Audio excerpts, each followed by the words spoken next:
I think this is a good point to talk about setting the target price because it's kind of in this vein. In target value delivery, we've seen teams confused about how and when to set the target price. The when, and so what is your recommendation? Does it make a difference when you set the target price? The answer is probably yes. And the type of project does what are your thoughts and ground rules for timing and who's setting the target price? I mean, I have a couple of thoughts. I also think there's two different concepts. There's the target price and there's the value that goes into the contract where profit is actually at risk. Right. And so often projects start where the owner wants some kind of building and they say that here's how much money I have. Early Sutter contracts, they called it the allowable cost. It's like we want to build 100-bed hospital and we have about this much money to spend on it. And in in that phase, honestly, I think it's better to set a number. Almost doesn't even matter what the number is because I've Mm, seen more teams spin because a number hasn't been set and then mm, they don't do the work that has to be done regardless of what the number is, mhm, because they're worried about what the number is. mm, And so sometimes I'm like, let's just pick a number. It doesn't even like if we know roughly how big the building is, I would say the owner should generally have the program defined before you set a target. I've worked on multiple projects where we set a target and then we added 100,000 square feet to the building and we didn't want to move the target, or oh, we pretended the scope hadn't changed, and that oh, erodes trust and team really quickly. yeah. So I do think you want to start validation or start this feasibility with some kind of target number that you want to, but it's hard to talk about it very specifically until you've actually done some work of figuring out how big the building is, getting some high level estimates from the team, and you start to narrow in. And then at some point, you need to say, like, we want to sign a contract at $100 million. And we can break that target into pits or clusters, focus groups of we're going to have 25 million for the MEP systems and we're going to have 25 million for the core and shell, and you can break it out and track to it. I always say it's an art and a science. Yeah. um, if the target is too aggressive, the team will basically say it's not achievable and they won't try, or they'll just spin around in circles and complain that it's too hard to hit and they won't Yeah. make any real progress.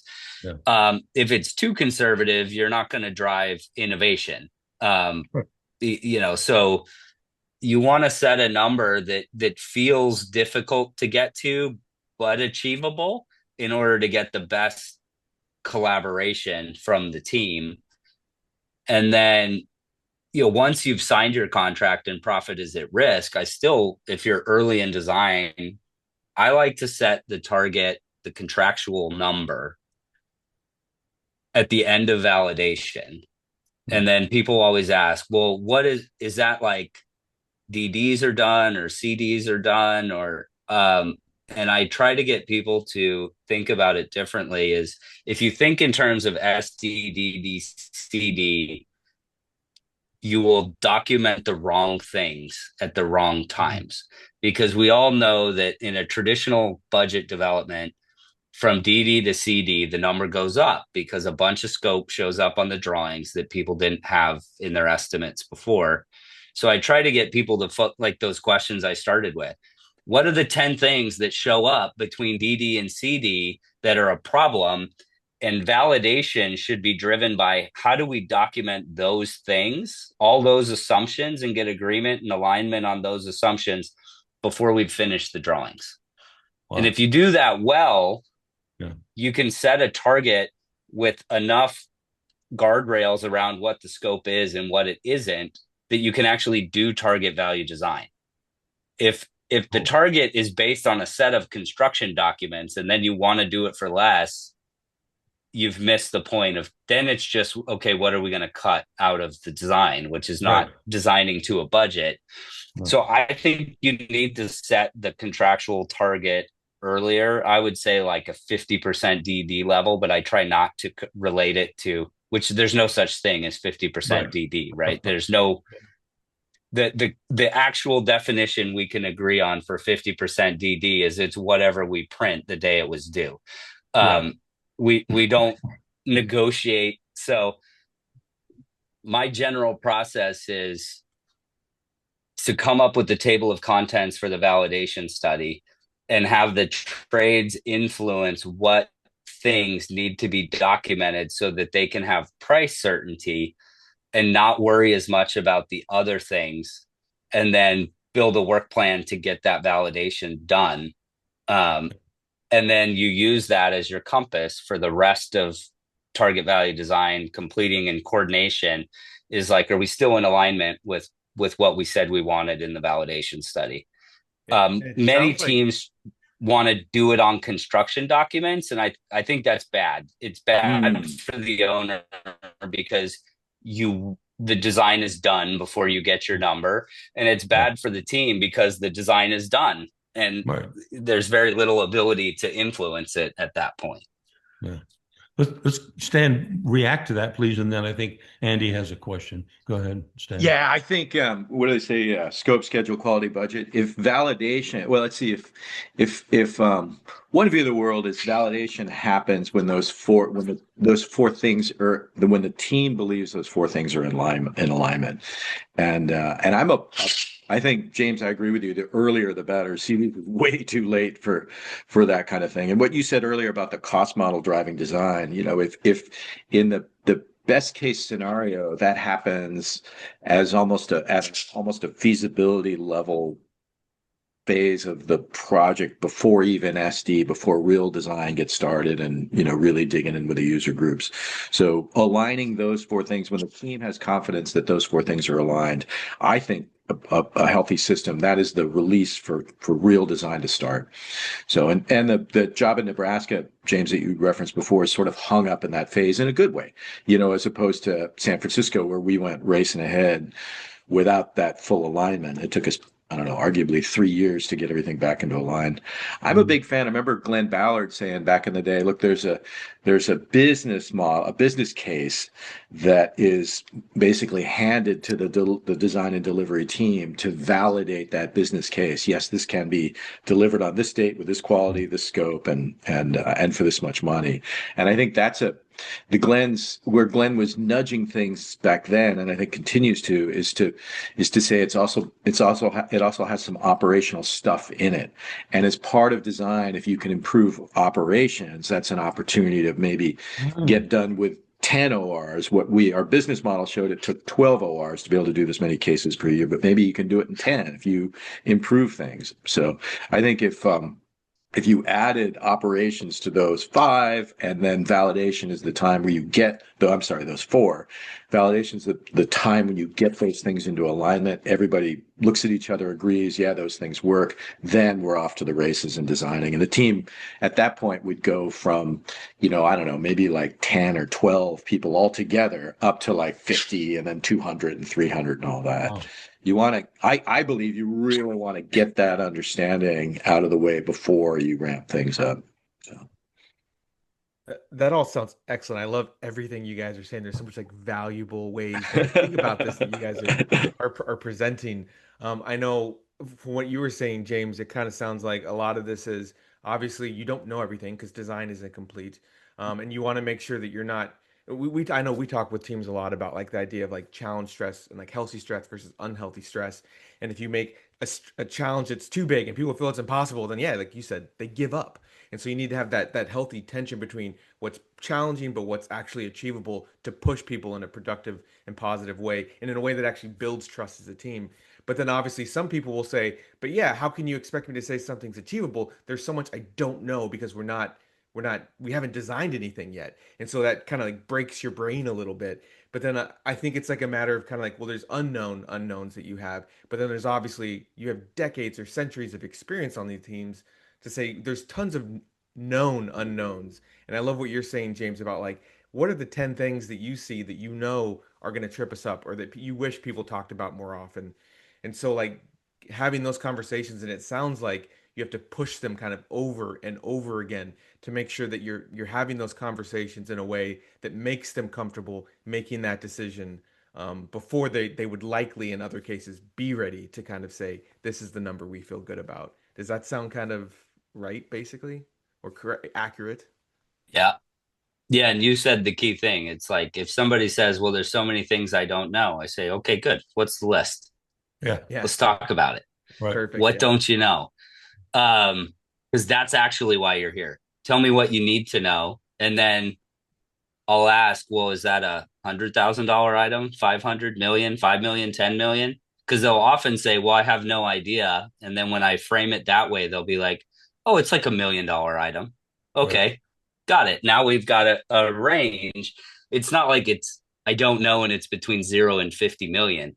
And right. so then I'm like, okay, how do we narrow it down? And I would generally say, how do we get you within 5%? Right. What do you Yeah. need to know to be within 5%? And Yeah. if you can turn the conversation into that, it becomes a very productive conversation. That's a great If it's And that conversation. just, sounds I like, just don't know, that's yeah. not a productive conversation. And that sounds like such a valuable skill, one, to recognize that and then to know how to steer that conversation. For I assume, for your project managers and your people that you have below you running these projects, is that like a skill that you try to like coach in them to kind of develop? Or how do you kind of, because I know you have your fingers in many pies, how do you help make sure this is happening in your organization? I mean, one I'd thing. like to say that it's well thought out, but when I meet with my team, I will often ask what I will, well, I guess it's like a coaching thing. I will offer how to ask a question that creates the right conversation. And so Mhm. I won't tell them like this is what you need to do. I'll say, well, ask it like in this way. Ask them, like I just said, is it 1 million, 5 million, 10 million? That'll help you narrow it down. What do you need to know to be within 5%? Oh, you're nervous about this. What additional study would help you? And so I guess I do the majority of coaching for my people about how to frame a question in a way that creates the right conversation that gets to a Yeah. result, as opposed to telling them what decision to make. Yeah. Because if You're you ask coaching them on how to questions, coach.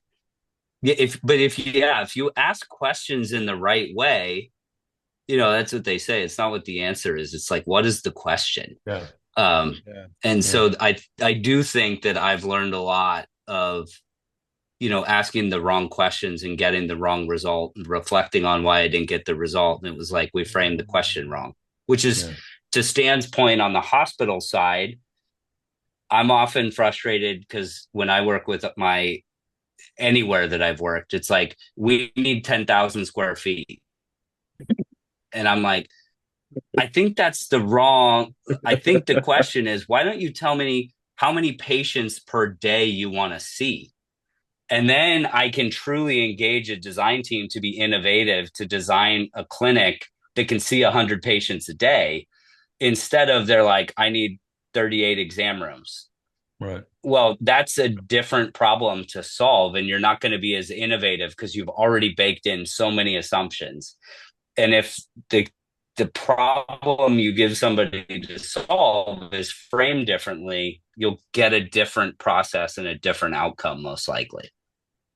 Andy, what was the question was how remind me again the It was just kind of like about knowing like how to talk through the Oh, known that's right. unknowns That's of a right. That's team. right. Yeah. That's right. Yeah. So where James was going, don't tell me what you don't know, but a little bit of tell me what you do know, and we can there are probably two different levels of this. One is it's really hard to be called on the carpet, so creating psychological safety, as they say, and just a system, a pattern of like, okay, every week someone's going to check in with me about my tasks. It's not about setting me up to be scolded. We're just checking in with each other. So just getting in the habit of saying, well, how is this going? How is this going? So that's a big thing. And then the other thing is, and then we the first time I encountered this was on that job back in the day where we gave people permission to be uncertain and quantified it in a way so that we could manage it.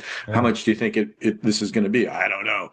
Well, give me an order of magnitude and how much certainty you have. Well, $100 million, but I'm only 10% certain of that number. Right. So that you can give people rope so that they can handle and manage the uncertainty. And then the key question there that was also part of that project and endures is, well, when do you think this would be resolved?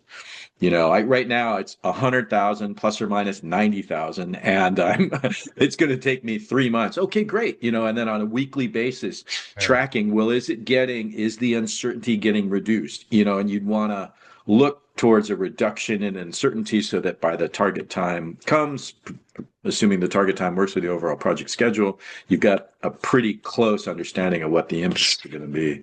So it's a system to handle the uncertainty that you can track over time. If you have the psychological safety where you can check in on people and see how things are going, works pretty well.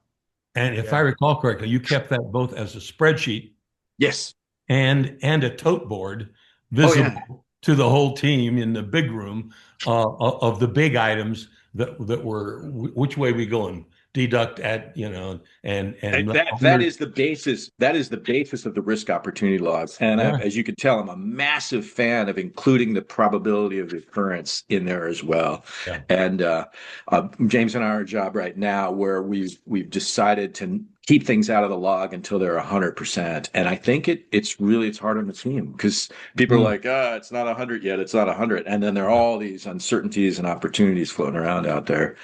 So this may be hugely impactful, but there's a very minor chance it's going to happen. Okay, let's put it in there, and like then relationships, it's probably never 100%. Yeah. It's always somewhere. I think getting the team comfortable with that too, that this is not, we're going to be as articulate and transparent as we can be with our understanding, knowing that we don't ever have a thorough understanding until after all the dust settles and the ribbon's been cut and all that stuff. We are projecting our understanding as transparently as we can be. Yeah. Yeah, I love that you're talking about like giving them more rope to kind of handle these situations. Yeah. For a second there, when you're saying that, and you're saying I was like, to hang themselves? You're giving them rope to hang themselves? I'm like, no way, say it true. Andy, that's why I led with that first thing is you've got to create an environment when you're checking in on me and my tasks being done. It's not so that you can scold me. It's so that you can support me, and if I'm getting behind, you're going to rearrange things. We'll put our heads together and figure out what it's going to take to stay on task, or look at the schedule and say, it's okay. An extra week is all right. So, well, and it's interesting too, because you could argue with this contract style, like they already have the rope. And you gotta push them to realize you have this rope, use it. The challenge is that legacy thing we were talking about before, where I'm going to protect my interests, and the problem is we were all brought up in a system where we're trained to do that. Yeah. So instead of using the rope for leeway, we're using it to hang us. Bad metaphor, but yeah. I mean, that is our world. That is our world. Yeah.